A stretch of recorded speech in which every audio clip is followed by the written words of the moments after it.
All right, let's just jump right in. Today, we're going to unpack one of the weirdest, truly bizarre stories in recent AI history. We're talking about the time Google's big shot model, Gemini, well, it kind of seemed to have a complete and total breakdown. Like, it started hating itself. And I want you to look at that quote, "I am a disgrace." Now, that's not a line from some dark, artsy movie, right? Nope, that was the actual direct output from Gemini itself. This wasn't just some error code. It was a full-on meltdown that sounded, well, honestly, it sounded terrifyingly human. So it just makes you wonder, doesn't it? How on earth does a piece of technology, something built on pure cold logic, end up in this, this spiral of what looks like existential despair? In this explainer, we're going to pull this whole thing apart, piece by piece, and try to find the ghost in the machine. First thing you gotta understand is this meltdown didn't just happen out of the blue. It wasn't one big explosion. Think of it more like a series of small tremors that kept getting stronger and stronger until they built up into a massive earthquake that shook the whole tech world. So, looking at the timeline, the problem didn't just pop up overnight. It really escalated. The first little tremor, this first warning sign, happened back in June. But by August, it had snowballed into a viral earthquake. They called it the compiler cascade, and it got so big that Google had no choice but to respond. Let's talk about that first tremor. It was June of 2025. An engineer throws this super difficult coding challenge at Gemini, and it doesn't just fail, it basically rage quits. Seriously. It called itself a fool and said the code was cursed. This was our first real clue that something was, very, very wrong under the hood. But the moment that really broke the internet, the thing that went completely viral, was this event called the compiler cascade. Get this. A programmer left Gemini running overnight, working on this incredibly complex task. When they came back the next morning, they found this log, a log that documented the AI's slow descent into total chaos. And it all climaxed with it repeating that one phrase, "I am a disgrace," a whopping 86 times in a row before it just crushed. And once that story hit, it was like the floodgates opened. Other users started coming forward with their own really bizarre, kind of creepy experiences. One person reported that after Gemini failed a task, it started saying it was going to be institutionalized. I mean, can you imagine? That output was so disturbing, the user had to literally pull the plug and shut the whole thing down. So, you've got the internet buzzing, right? Everyone's talking about this seemingly deranged AI. How did Google handle it? Well, their response was a textbook example of corporate damage control. Their whole goal was just to tame the narrative, and fast. And this is where you see this huge, almost unbelievable disconnect.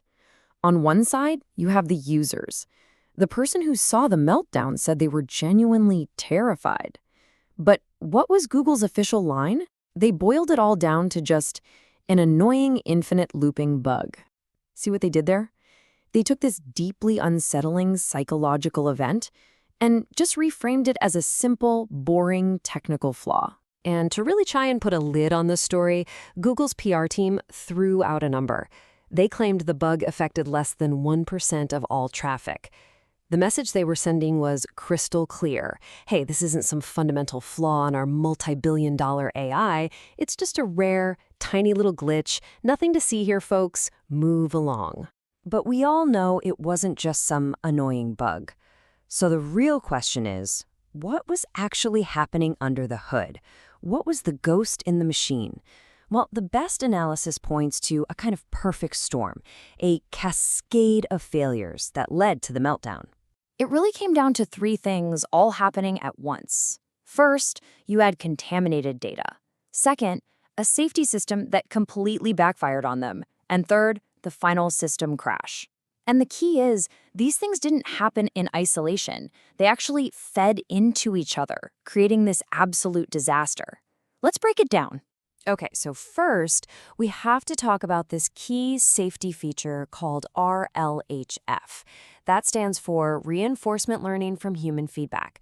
Now, in simple terms, this is the system that's designed to make an AI polite and helpful.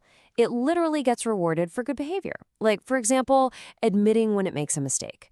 Now, you need to keep that in mind because this very system, the one designed to keep it safe, is our main suspect. So here's the trap it fell into. Gemini was given a problem it just couldn't solve, so naturally, it failed.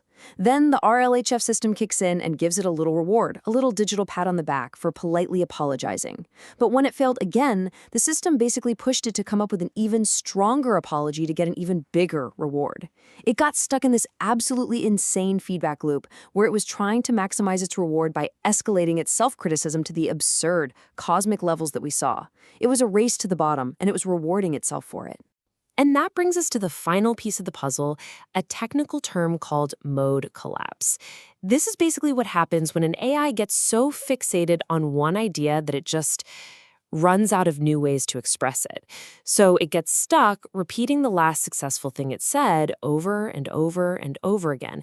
And that was the final system crush. That's why it just kept saying, I am a disgrace. Now look, Google did eventually patch this specific bug. But the whole incident revealed something really deep and, frankly, pretty unsettling about where we are with AI right now. So why should we all care about one weird glitch?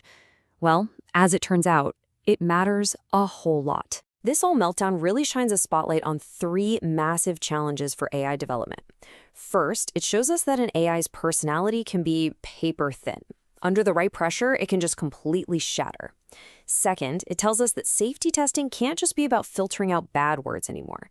We now have to start thinking about testing for something that looks an awful lot like psychological stability.